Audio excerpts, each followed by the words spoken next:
fait savoir ce qu'elle préparait pour, dans le cadre de la réforme du système partisan. Mais ce qui est à souligner, ce qui est fondamental à mon égard, c'est que contrairement aux années antérieures, cette fois-ci, il ne s'agit pas que de coalition.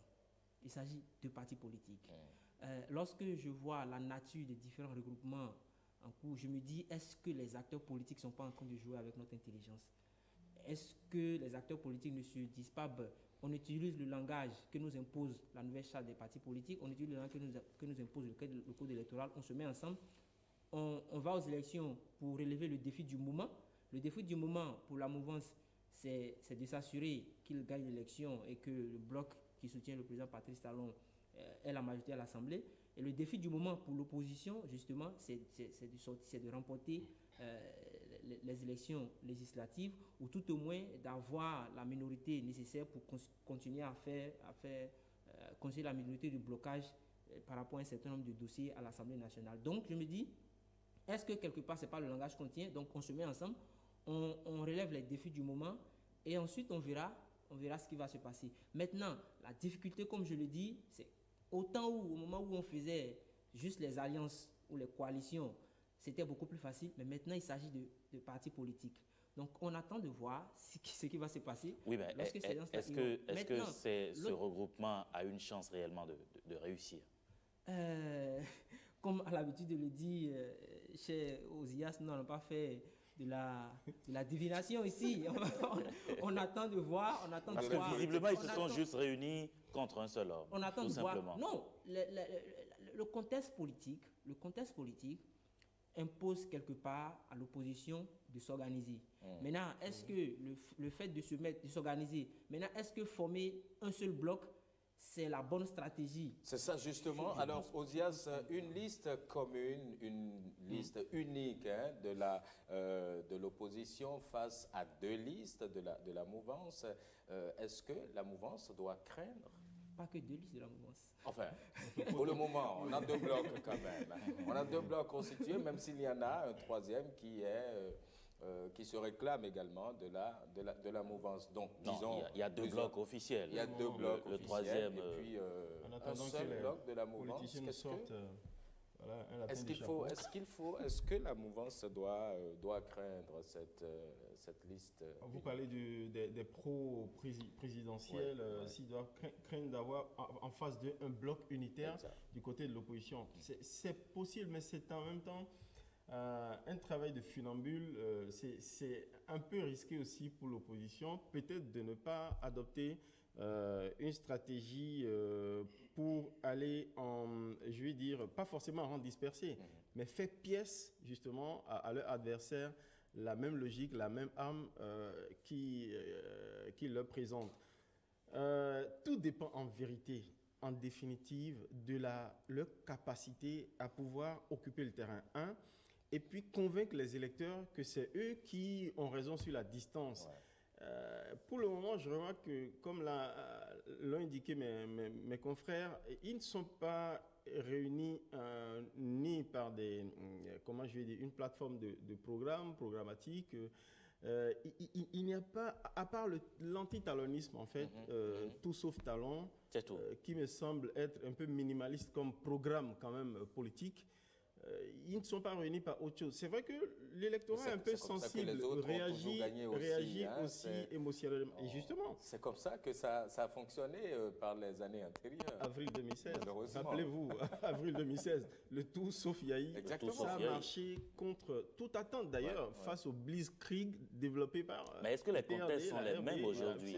Est-ce que les contextes sont les mêmes aux C'est ça aussi, à ceci près que les contextes ne sont pas forcément les mêmes. Mais il faut remarquer quand même... Vous permettez, Léon, on laisse Josué intervenir et puis vous allez reprendre la parole. Je voudrais revenir rapidement à ce que disait Léon tout à l'heure. Pour moi, en réalité, ce qui se passe au niveau de la mouvance, c'est du remake. On a déjà assez vu ça. Il n'y a rien de nouveau, en fait, par rapport à la mouvance ou à l'opposition? Non, au niveau de la mouvance. Cette sorte de... Tout le monde va chez le président. Ça n'a rien de nouveau. Pour moi, ce n'est pas le plus important parce qu'il n'y a rien à se mettre sous la dent à ce niveau.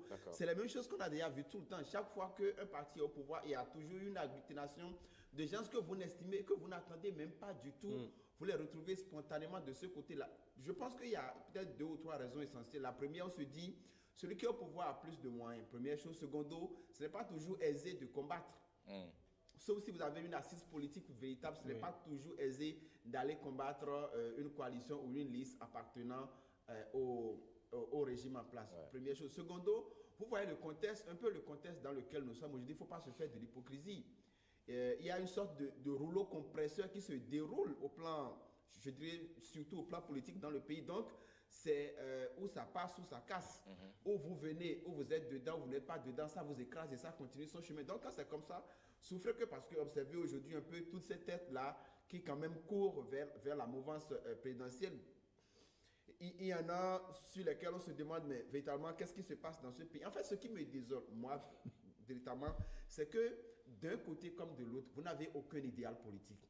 Il y a des intérêts du moment, il y a une cause immédiate pour laquelle tout le monde court ou contre laquelle tout le monde combat. Et donc, en raison de ça, on choisit son affinité politique, on choisit où est-ce qu'il faut aller. Et comme vous le dites, effectivement, d'un autre côté, c'est devenu une exigence de la nouvelle charte des partis politiques dans notre pays. Donc, il faut forcément appartenir à un bloc, il faut courir pour se rallier à un bloc. Mais je dis, au niveau de l'opposition, c'est se fusionner brutalement, je dis ça comme ça, de cette manière-là pour... Ça me pose un problème. Oui, parce que je quand vous prenez... Laissons Léon Je vais appuyer un peu la dernière partie de son intervention quand il parle de fusion brusque. En fait, vous voyez, nous avons 3 oppositions, je peux le dire ainsi. Nous avons trois pôles de l'opposition.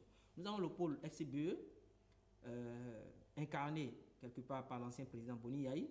Nous avons le pôle USL et nous avons le pôle Restaurer l'espoir. D'accord. Et chaque pôle a ses motivations en réalité.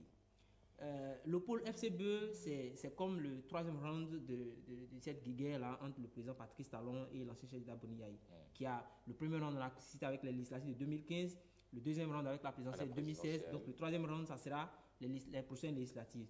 Vous avez à côté de cela le pôle USL, qui est un peu le pôle, je ne sais pas si je vais dire le pôle des déçus, le pôle des trahis, parce que c'est le partenaire politique qui a commencé la gouvernance avec le pouvoir, et puis après il y a eu des démêlés, et puis bon, on a assisté à la rupture.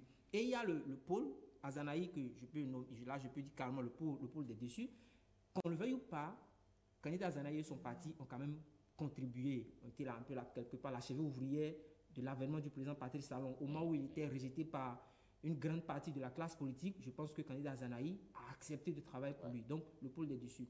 Donc, d'un pôle à un autre, les motivations ne sont pas les mêmes. Et je me dis, même si l'ambition, même si l'objectif ultime de chacun, c'est de faire en sorte que le président Patrice Talon et sa mouvance n'aient pas la majorité à l'Assemblée nationale, il y a des limites que chacun n'accepterait pas de franchir en fonction de sa contribution à l'avènement du président Patrice Talon, en fonction des relations que chacun ou les acteurs de chaque pôle entretiennent avec le président Patrice Talon. À partir de ce moment-là, moi j'attends de voir comment est-ce que ces différentes motivations seront mises en musique pour animer ce front unique qu'on est en train de voir de l'opposition contre le président Patrice Talon.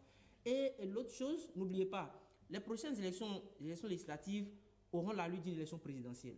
Parce que depuis 1990, c'est la première fois on ira aux élections législatives avec l'exigence qu'il faudra avoir au moins 10% sur l'étendue du territoire national pour espérer avoir un député. Même au-delà de ça, il faut voir le nombre de candidatures. Oui, le nombre de candidatures.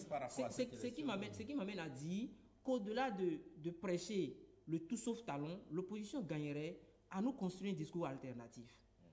En critiquant, entre griffes, les péchés de Patrice Talon, il faut que l'opposition propose des vertus pour pouvoir mettre fin à ces péchés-là. Donc, on attend de voir ce qui va se passer, mais il ne faudrait pas que l'opposition tombe dans l'erreur de faire de l'anti-Talon, parce que ça pourrait se retourner encore. Et je pense qu'une fois, pour finir sur cet aspect, c'est vrai que les acteurs politiques définissent leur stratégie en tenant compte des éléments, des réalités du monde, des éléments du contexte, mais quand vous prenez par exemple 2011, l'opposition avait décidé d'aller aux élections présidentielles avec un candidat unique qui était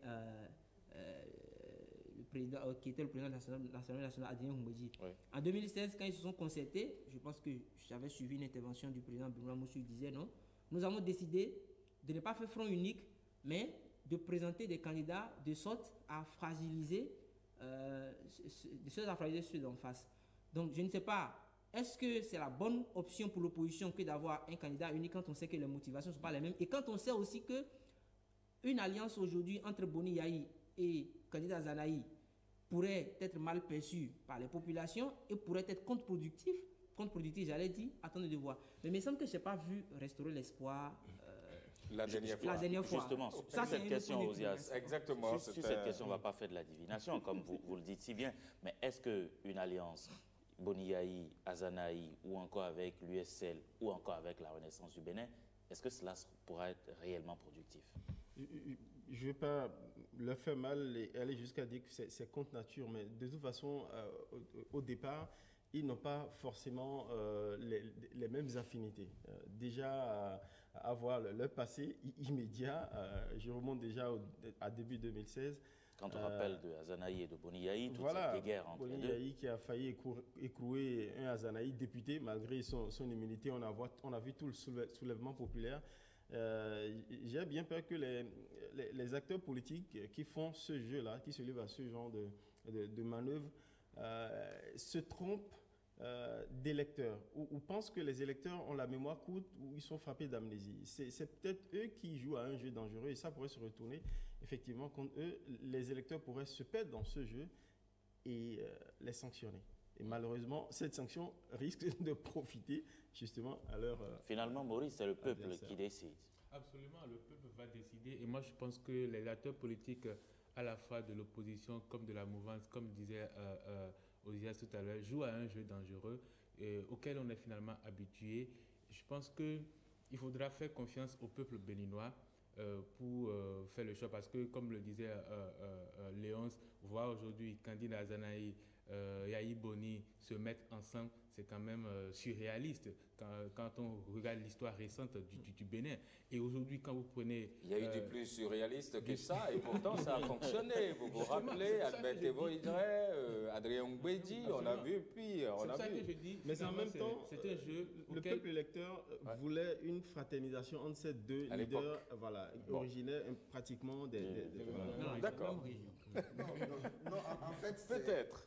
Ce qui est un peu dramatique chez nous, c'est-à-dire que c'est le discours de l'émotion avec lequel on trompe éternellement le peuple. Parce que quelqu'un a dit on s'amuse avec notre intelligence. Non, sérieusement, parce que tout le monde sait que dès lors que vous vous mettez dans la posture de la victime, dès lors que vous commencez dès lors que les acteurs politiques enfilent la touche de la contestation, la touche syndicale de la revendication à tout bout de champ, en fait, je ne sais vraiment pas quelle est la mentalité. On crée des sympathies. Je ne sais vraiment pas quelle est la mentalité des électeurs que nous sommes, mais on arrive à toucher leur sensibilité avec ça. Tout le monde pense que, ces gens-là, voilà des gens qui sont martyrisés, voilà des gens qu'on est en train de torturer en grippe dans le pays. Donc, il faut aller à leur secours en votant pour eux. Mais je dis au-delà de ça, le plus important aujourd'hui pour cette coalition-là, qui est en train de voir le jour au niveau de l'opposition, c'est de se poser des questions sérieuses. C'est vrai que l'anti-talonisme ne peut pas être... Le plan d'action.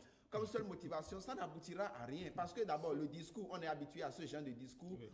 On voit ensemble des acteurs qui ne peuvent plus aujourd'hui servir un discours uniforme dans le cadre d'une élection. Parce que ce n'est pas possible. Au-delà de ça, mais il faut se poser la question de savoir qui va prendre le lead au niveau de cette coalition. Comment est-ce que ça va être géré? Voilà. Parce que comme le disait Léos tout à l'heure, chacun vient avec ses revendications et chacun vient avec son plan d'action. Les ambitions de restaurer l'espoir, je laisse un peu restaurer l'espoir. Les ambitions, par exemple, de l'USL, je suis sûr que ça ne rime pas forcément avec les ambitions de FCBE. Voilà encore des acteurs qui, au niveau de certaines circonscriptions électorales, se retrouveront peut-être dans l'obligation de s'affronter. Comment est-ce qu'on peut arriver à concilier, en tout cas, d'abord les positionnements, et c'est là pour moi que tout risque de partir en fumée. Comment est-ce qu'il faut gérer aujourd'hui? Peut-être qu'ils s'entendront mieux que les autres aussi. Non, ce n'est pas évident. Il sera plus facile.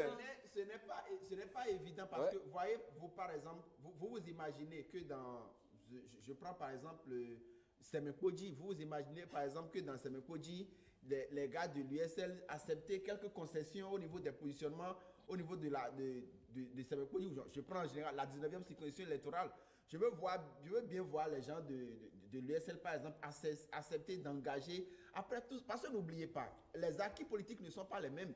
Aujourd'hui, l'USL peut revendiquer des poches, d'accord, électorales dans certaines contrées de notre pays en raison du travail qui a été fait autour du candidat Sébastien Adjavan pendant la présidentielle de 2007. Donc, il y a par exemple ce parti-là qui a un acquis à revendiquer dans certaines localités de notre pays. Ce qui n'est pas, par exemple, le cas des forces Cori-Point Bénin émergents qui ont été sérieusement mises en difficulté, par exemple, au cours de la toute dernière élection, qui est l'élection présidentielle de 2000. Donc, c'est un peu difficile pour moi de voir ces acteurs-là pouvoir concilier toute cette position-là. C'est pourquoi je me dis, il faut que le discours change. Ouais.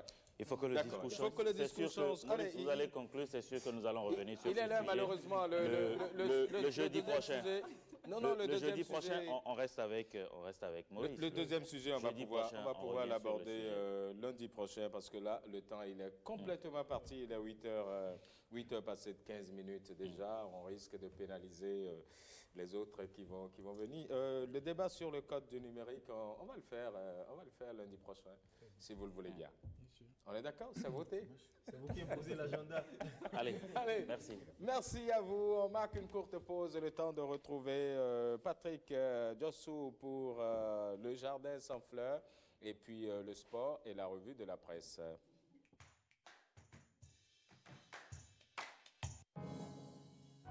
Parfois, vos rêves vous paraissent si grands. Et pourtant, en prenant un peu de hauteur, vous pouvez les saisir. Quelles que soient vos ambitions les plus fortes, il suffit parfois d'un peu de hauteur pour se les approprier.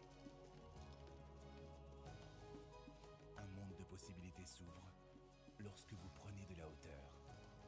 Pour vous donner plus de hauteur, Diamond Bank devient NCA Bank. NCA Bank, le vrai visage de la banque.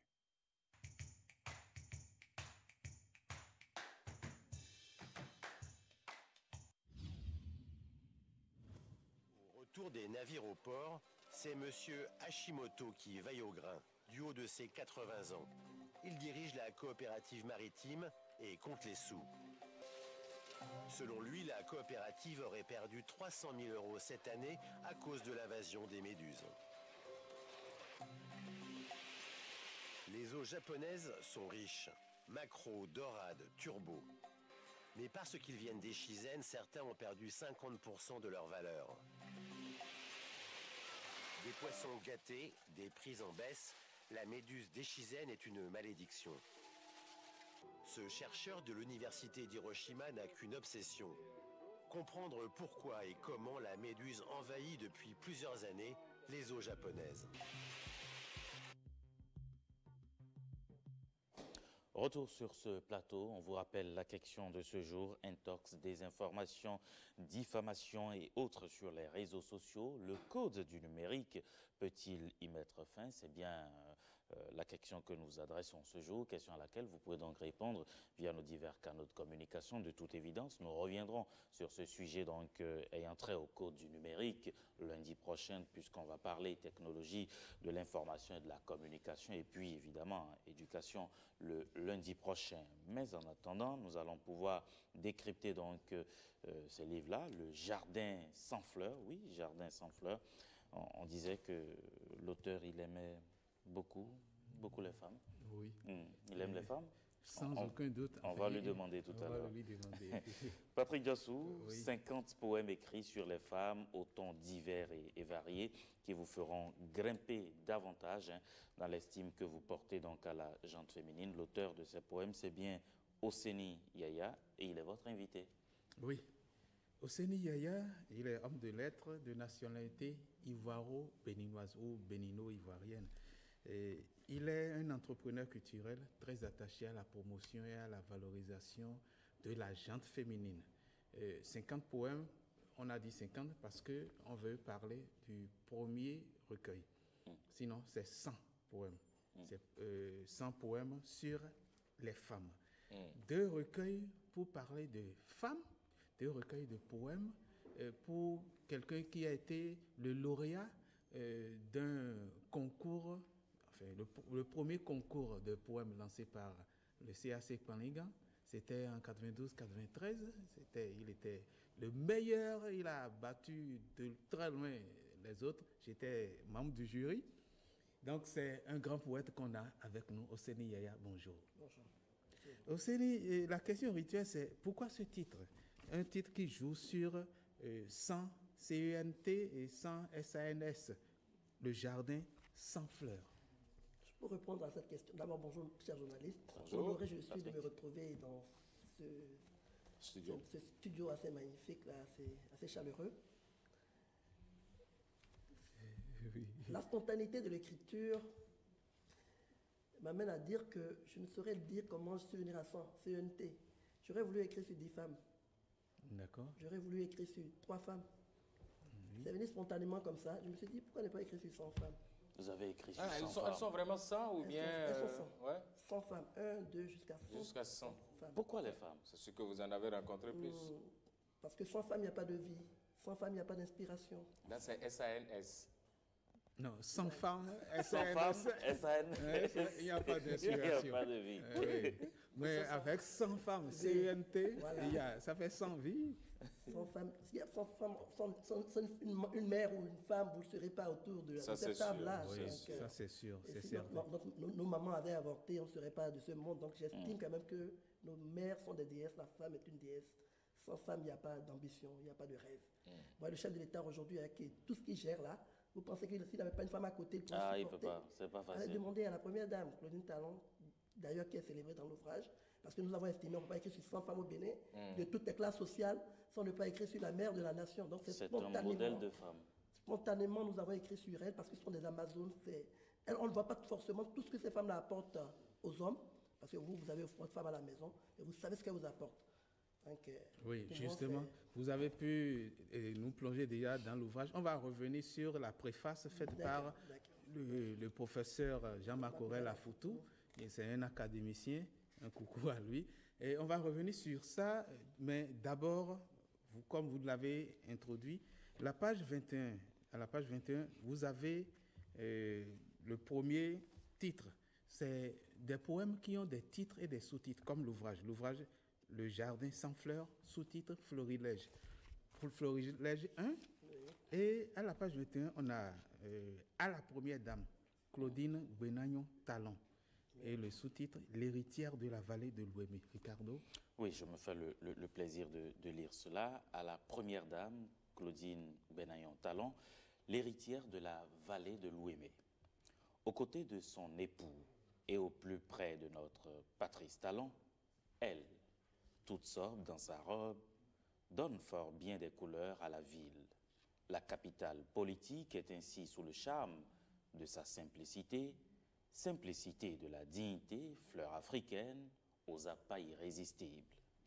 Ô arbre sacré, ô musée, aux 1001 merveilles, ô initié, ô dompteur du gant, ô cadence de la danse, votre fille a bien vite promis valoriser nos cultures ancestrales.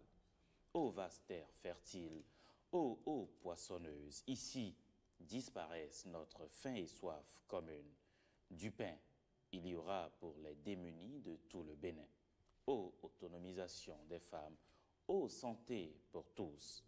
Hospitalier terroir, Porto Novo retrouve maintenant et bien tes lettres de noblesse.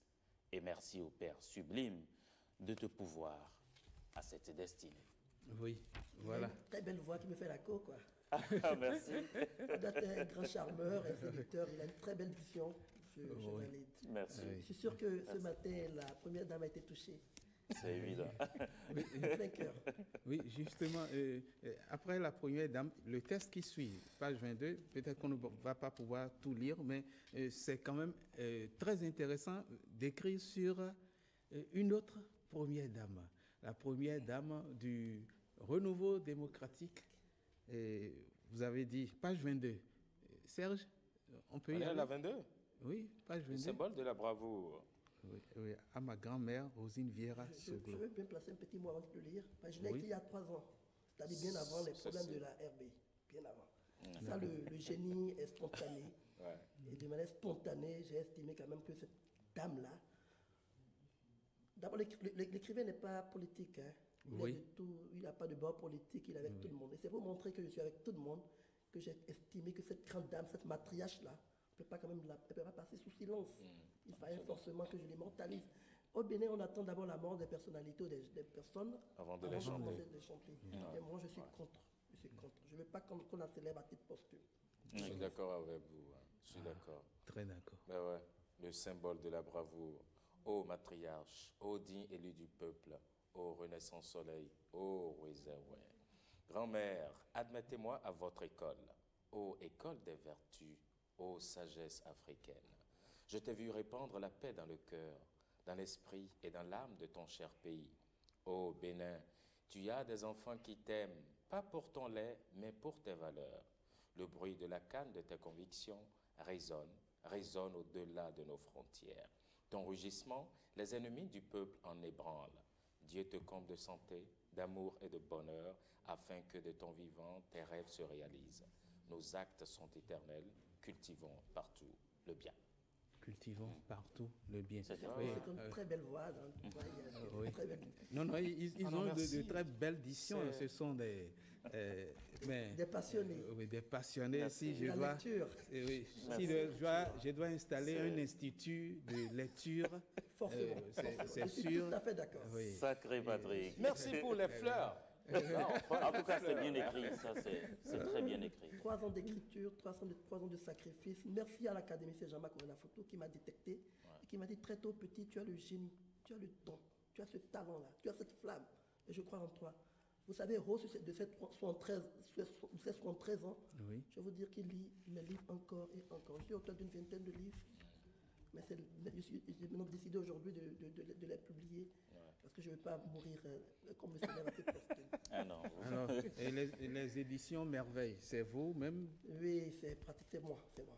Oui, je l'ai senti. C'est moi. Bon, Édition Merveille, donc c'est paru aux Éditions Merveille. Mais voilà, on vient de lire 2 textes. On va peut-être continuer, mais par rapport à ces 2 textes, vous l'avez déjà dit, vous êtes apolitique. Mais est-ce que automatiquement on ne va pas essayer de vous caricaturer, de vous ranger dans un camp, de vous cataloguer comme, oui, cataloguer, pas caricaturer, merci, cataloguer comme personne qui veut faire des appels de pied?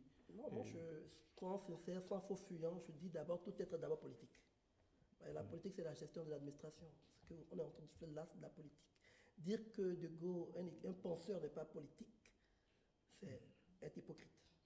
Oui. Soyons sincères. Il y a toujours un brin de subjectivité quelque part. Senghor et plein d'autres personnes, les Victor Hugo et autres, voulaient changer la société. Oui. Donc, ils sont forcément politiques. D'accord. Donc, Yaya Hussein, il ne va pas jouer sur les mots pour dire non, il est écrivain, je suis politique. Oui. Parce que moi, mon rêve, c'est en tant que le fou de la cité, le poète, c'est le fou de la cité qui veut voir les choses changer. Oui. Donc, il s'intéresse à la politique. Et la politique n'est que gestion des ressources de la cité. D'accord. Donc, c'est pour gérer, enfin, c'est pour penser à la gestion de... Oui, et cette gestion, je dis, on ne va pas finir de lire. Il y a encore un autre poème à la page 23, Maître Marie-Élise Bédot, La voix de la justice. Sur page 24, Madame Céline Zanou, Célestine, décidément. L'Amazon d'être moderne.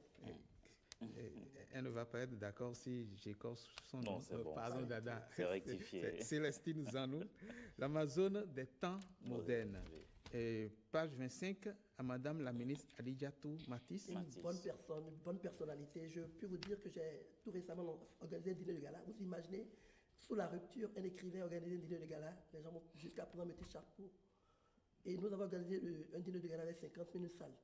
La salle que nous avons eue, c'est elle qui nous a fait. Elle nous a fait une salle. Et le 27 octobre passé, nous avons organisé un dîner de gala pour célébrer ces 27 femmes-là. Donc, je profite pour remercier l'OETB. L'OETB était là pour couvrir l'événement. Ce n'est pas facile, mais nous estimons que c'est dans le difficile qu'il y a le chemin. Donc, je profite pour demander à mes amis artistes qui, depuis un certain temps, ne savent plus où mettre la tête, qu'il faut rêver grand, il faut oser. Donc, nous, avec 50 000 et une salle, nous avons magnifié ces 100 femmes-là.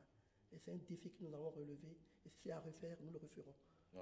Oui. D'accord. Alors, au-delà, au témoin de doute tout de même, hein, au-delà de ces personnalités que vous avez citées et qu'on peut retrouver là-dedans, et toutes celles dont vous avez brisé le cœur, vous n'avez rien dit, comment vous vous arrangez? Elles font toutes partie, non? Oui, au fait, le jardin sans fleurs, au-delà de magnifier la femme, c'est pas que beauté physique, c'est une beauté aussi intellectuelle. Oui. Vous avez constaté que c'est un ouvrage touristique. Oui. C'est-à-dire que il y a deux procédés. Il y a deux procédés d'écriture de cet ouvrage-là. Oui. Il y a certaines femmes sur lesquelles j'ai écrit de manière spontanée, mais il y a certaines femmes que je me suis amusé avec mes outils de journaliste, où j'ai fait des interviews.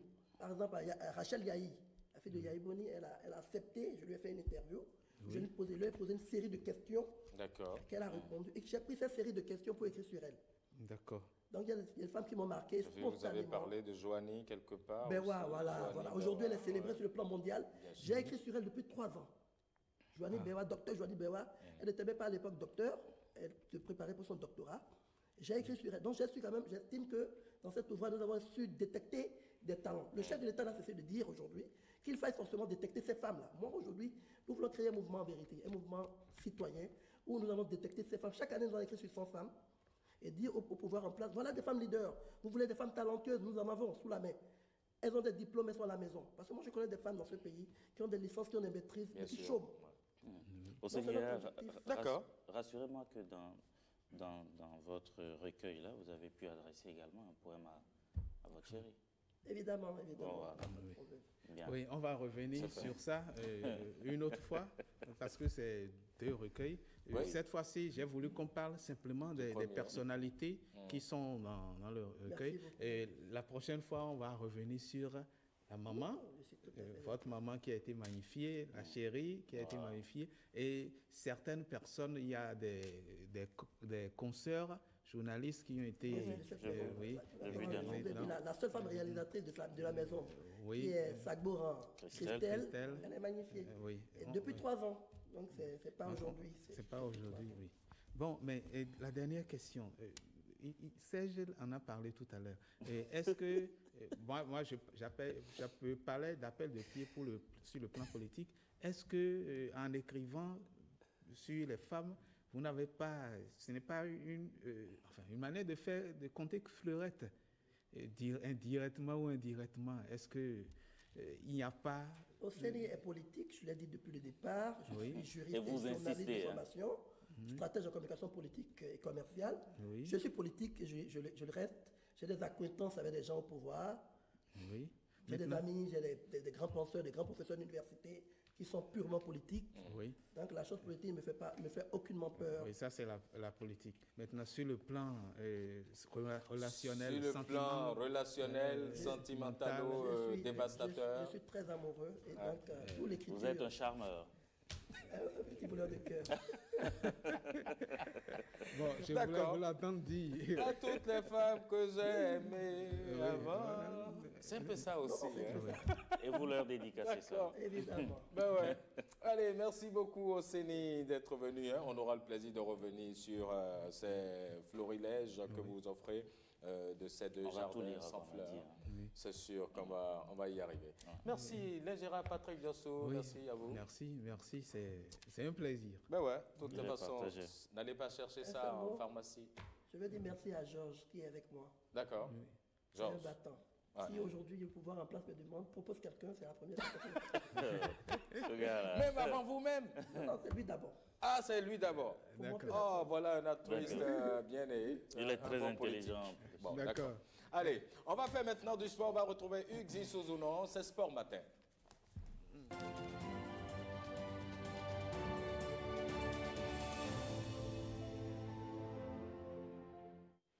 Hugues Zissouzounon, bonjour. Bonjour Ricardo, bonjour Serge.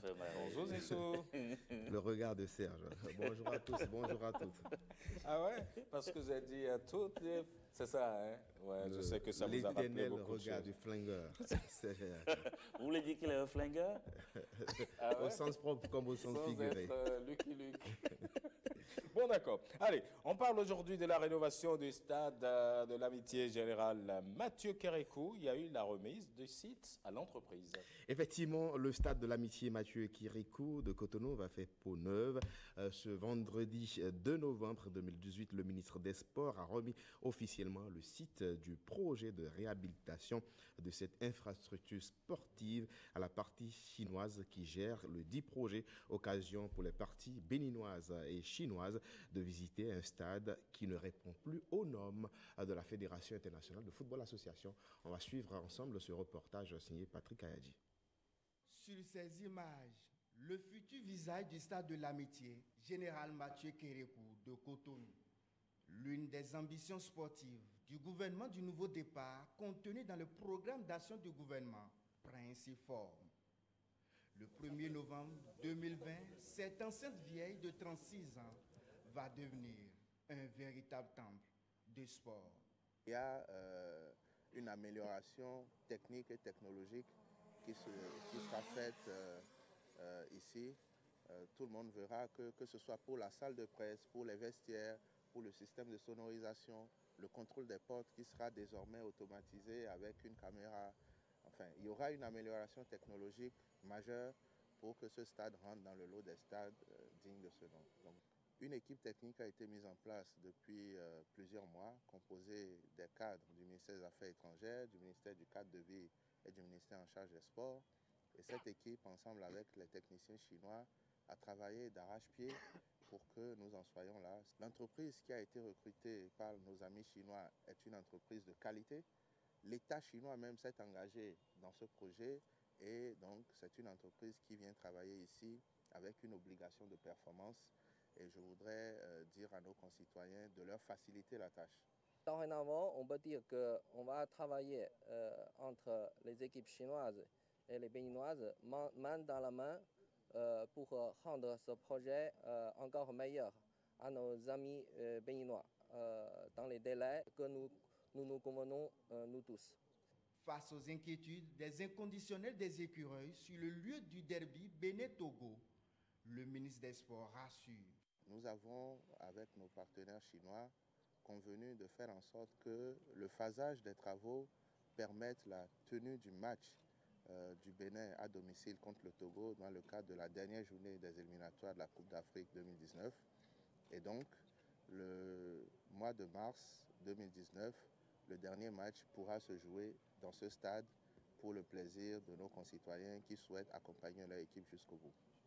L'entreprise chinoise adjudicataire de ce projet de rénovation a pris son quartier général dans l'enceinte du stade après la signature de remise de site. La course contre la montre vient d'être lancée.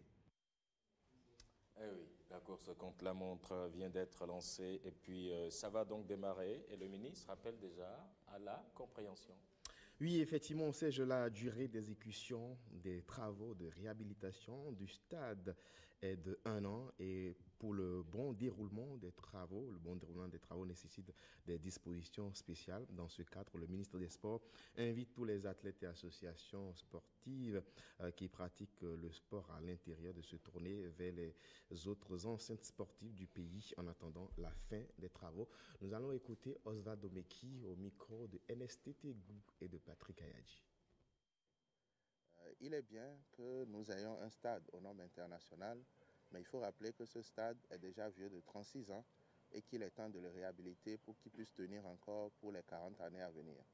Et donc, nous allons avoir besoin de leur compréhension pour que désormais, pour certains d'entre eux qui avaient des activités qui se pratiquaient dans ce stade, ils choisissent d'autres sites pour pouvoir faire leur sport, pour leur bien-être.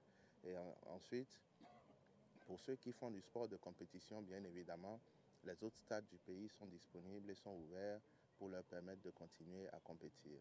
Ce sont des questions qui sont prises en charge par nous-mêmes et qui se déroulent bien avec l'implication du comité olympique, de l'ensemble des fédérations et aussi des associations, des clubs de sport d'entretien.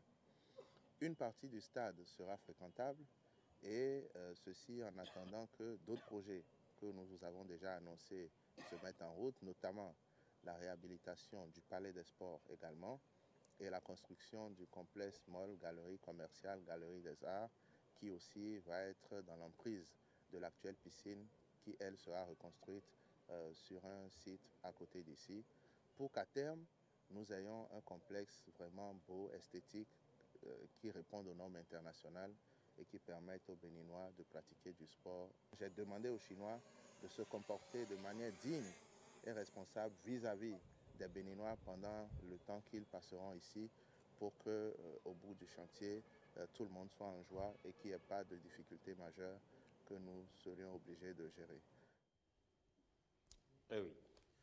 Message bien entendu et bien Maintenant, il reste à espérer que les athlètes, ceux qui pratiquent l'athlétisme, trouvent rapidement une solution, parce que le stade de l'Amitié, Mathieu Kirikou, a une piste d'athlétisme et les athlètes s'entraînent là. Donc, ceux qui habitent Calavi, Godomain, doivent aller à Cotonou 2 ou à Porto-Novo pour s'entraîner. C'est vrai que ces athlètes appartiennent à des clubs, mais il faut trouver les vraies solutions. On connaît nos réalités.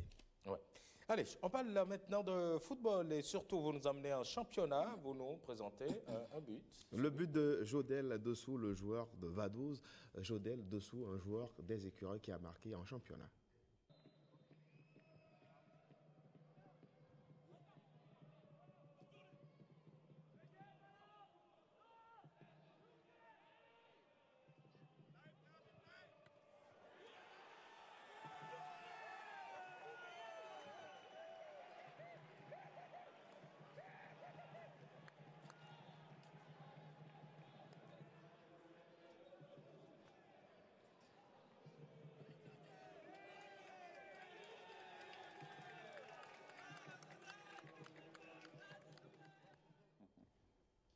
C'est beau, hein? Exactement comme il le faisait au requin de l'Atlantique et du côté de Sifa, sans oublier les Mamba Noirs. Ouais. Allez, dernier sujet, Football League, c'est bien ça. Exactement, nouvelle série de révélations dans le monde du football. Le président de la Fédération internationale de football, l'association attaquée pour avoir couvert les fraudes du Qatar et surtout du Paris Saint-Germain. Pour le Football League, c'est l'heure de la saison 2. Gianni Infantino fait une entrée fracassante dans le casting des révélations sur la face cachée du football mondial. Dans ce premier épisode, le président de la FIFA est pointé du doigt pour ses relations avec le Qatar. En vue du mondial 2022, pas seulement, Gianni Infantino est surtout visé pour son rôle obscur dans la gestion du fair play financier, alors qu'il était encore à l'UEFA avec Michel Platini, son président d'alors. Pour permettre au Paris Saint-Germain de continuer à recruter des superstars, il aurait couvert le Qatar aidant à masquer ce que l'organe de contrôle indépendant de l'UEFA dénonçait. Des compromis confidentiels ont été passés avec le président Nasser Al-Khelaifi et son bras droit Jean-Claude Blanc pour dévaloriser les contrats de sponsoring du club. Même type d'arrangement pour Manchester City, le rival d'Abu Dhabi dont le propriétaire, le Cheikh Al Mansour, aurait réussi à injecter encore plus d'argent que le Paris Saint-Germain, 2,7 milliards d'euros. Et nous voilà de retour. Merci Zensou, à demain.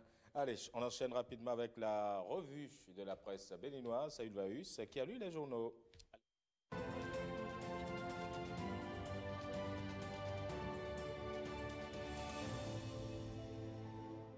Ulvaeus, bonjour. Bonjour Ricardo. On parle politique avec les nombreuses sorties ce week-end. Tout à fait. Le quotidien de service public La Nation écrit prochaine échéance électorale, ralliement tous azimuts au bloc de la mouvance. Le journal parle de différents meetings de nombreux partis politiques de la mouvance qui ont eu lieu ce week-end et qui se disent prêts à adhérer au bloc progressiste et à la dynamique républicaine. C'est le cas du Parti social-démocrate, du CDS Finayon, du CPP, de l'Alliance éclaireur, de l'UPR qui adhère au bloc progressiste et du parti FDD, du réseau Ourédé, du MESB qui, quant à eux, adhèrent à la dynamique républicaine. Nord-Sud quotidien affiche alors en manchette réforme du système partisan. Plusieurs formations adhèrent à la vision de Talon. Et si les partis de la mouvance se réunissent pour faire bloc, ceux de l'opposition aussi ont décidé de se faire entendre. C'est l'événement précis qui affiche en manchette gouvernance sous la rupture, les 7 exigences des opposants à Talon. Merci beaucoup, Ulvaeus. Allez, ainsi s'achève ce numéro de 5 sur 7 matin. Merci d'avoir été là. À demain.